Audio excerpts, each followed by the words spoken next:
F-22 Raptor costs $350 million per aircraft. The F-35 Lightning, $110 million. Both are stealth fighters. Both are fifth generation. Both are American. So why does the United States Air Force operate both? Why not just pick the cheaper one and build more of them? The answer reveals everything about how modern air warfare actually works. And it's not what you think. Look at the F-22 Raptor. First flight, 1997. Entered service, 2005. Only 187 were ever built. Production ended in 2011. Top speed, Mach 2.25, or over 1,500 miles per hour. Super cruise capable, meaning it can break the speed of sound without afterburners. Twin engines producing 70,000 pounds of thrust. Thrust vectoring nozzles that can redirect engine power mid-flight. This is an air superiority fighter. Its job is simple. Kill other aircraft before they know you're there. Now meet the F-35 Lightning II. First flight, 2006. Entered service, 2015. Over 1,000 built and counting, with plans for over 3,000 total. 3 variants. F-35A for the Air Force, F-35B with vertical takeoff for Marines, F-35C for carrier operations. Top speed, Mach 1.6. Single engine, no thrust vectoring. But here's what makes it different. The F-35 isn't just a fighter. It's a flying computer with sensors so advanced it can see threats 360 degrees around it, then share that information with every friendly unit in the battle space. So we have a pure fighter versus a multi-role sensor platform. Both are stealth. Both cost a fortune. Why keep both? Let's start with what the F-22 does that nothing else can. The Raptor's radar signature is approximately 0.0001 square meters. That's roughly the size of a marble. For comparison, a fourth-generation fighter like an F-15 has a radar cross-section of about 25 square meters. The F-22 is 250,000 times harder to detect, but stealth alone doesn't win fights. The F-22 can supercruise at Mach 1.8 for extended periods. Why does this matter? Because most fighters can only go supersonic using afterburners, which guzzle fuel. The F-22 can maintain supersonic speed for hours, positioning itself exactly where it needs to be. Then there's thrust vectoring. The engine nozzles can angle up or down by 20 degrees, allowing the aircraft to perform maneuvers that seem to defy physics. In a dogfight, the F-22 can point its nose at an enemy aircraft while moving in a completely different direction. In red flag exercises, the premier air combat training event, F-22s routinely achieve kill ratios of 30-1 or better against fourth-generation fighters. That means for every F-22 shot down in training, it eliminates 30 enemy aircraft. Pilots describe it like this. You see the enemy on your sensors before they even know you're in the area. You fire your missiles from 60 miles away. By the time they realize they're under attack, they're already dead. This is what air superiority looks like in the 21st century. Now, let's talk about what the F-35 brings to the fight. The Lightning II wasn't designed to be the best dogfighter. It was designed to be the most versatile combat aircraft ever built, and that mission shaped everything about it.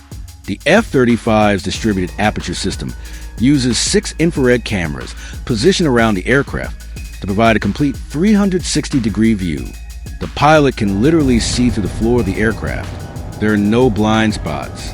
Every sensor feed, every radar contact, every piece of information gets fused together by the aircraft computer and shared across the entire network. An F-35 100 miles away can feed targeting data to a destroyer launching missiles or guide bombs dropped by a bomber that's outside of enemy radar range. This is where the difference becomes clear. The F-22 excels at one mission, air-to-air combat. The F-35 can do air-to-air, air-to-ground, electronic warfare, reconnaissance, and battle management all in the same sortie. And here's the kicker. It's easy to maintain. The F-22 requires 45 hours of maintenance for every flight hour. The F-35, about 6 hours. That means more time in the air and lower operational costs.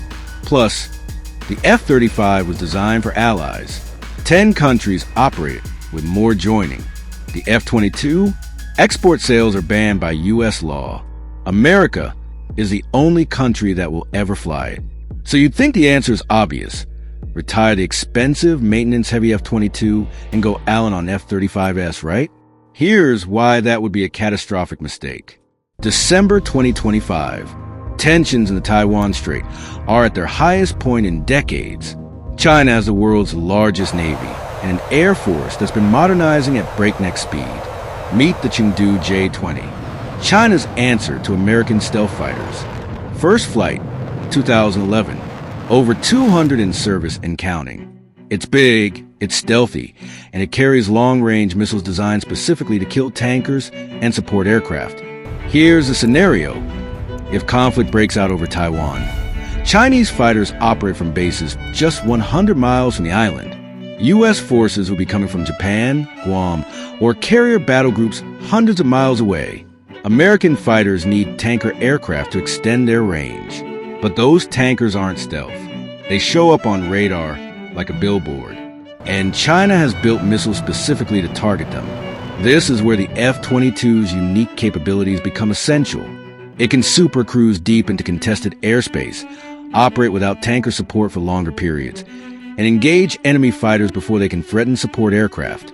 The F-35 is an incredible aircraft, but in a pure air superiority fight against peer competitors, the F-22 speed, altitude performance, and maneuverability make it the better tool for the job. Think about day one of conflict. You need to establish air superiority before you can do anything else. You need to eliminate enemy fighters, suppress air defenses, and create a safe operating environment. The F-22 was built for exactly this mission. The F-35 was built for everything that comes after. The F-22 and F-35 aren't competing. They're complementary. Imagine a strike package heading into heavily defended airspace. F-22s go in first, flying high and fast, clearing out enemy fighters, and creating a protective umbrella. Their job is to ensure nothing can threaten the strike package, using their sense of fusion to identify ground targets, coordinate with other assets, and deliver precision strikes. They can operate safely because the F-22s have already neutralized the air threat. But it's even more sophisticated than that. F-35s can feed their sensor data to F-22s, giving the Raptors information they wouldn't have on their own. F-22s can act on that information without ever turning on their own radar, remaining completely invisible.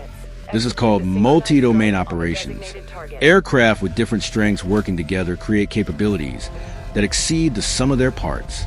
The Air Force calls it high-low mix. High-end capabilities like the F-22 for the most demanding missions. High-quantity platforms like the F-35 for everything else. With only 187 F-22s, you can't be everywhere, but you don't need to be. You position them where the threat is greatest. The F-35 fleet handles the other 90% of missions. So why does the United States keep both the F-22 and F-35? Because they solve different problems. The F-22 is the ultimate air superiority fighter. Unmatched speed, agility, and stealth make it the tool you need when you absolutely must control the skies against the most advanced adversaries. The F-35 is a versatile workhorse. Superior sensors, network integration, and multi-role capability make it a foundation of modern air combat operations. You keep the F-22 for the same reason a hospital keeps a specialized cardiac surgeon, even though general practitioners handle most cases. When you need the absolute best at one specific thing, there's no substitute. You keep the F-35 because you need an aircraft that can do everything well, be produced in large numbers, work with allies, and operate sustainably over decades. The real question isn't F-22 versus F-35. It's how do you build an air force capable of winning against any adversary? Anywhere in the world? The answer is you need both.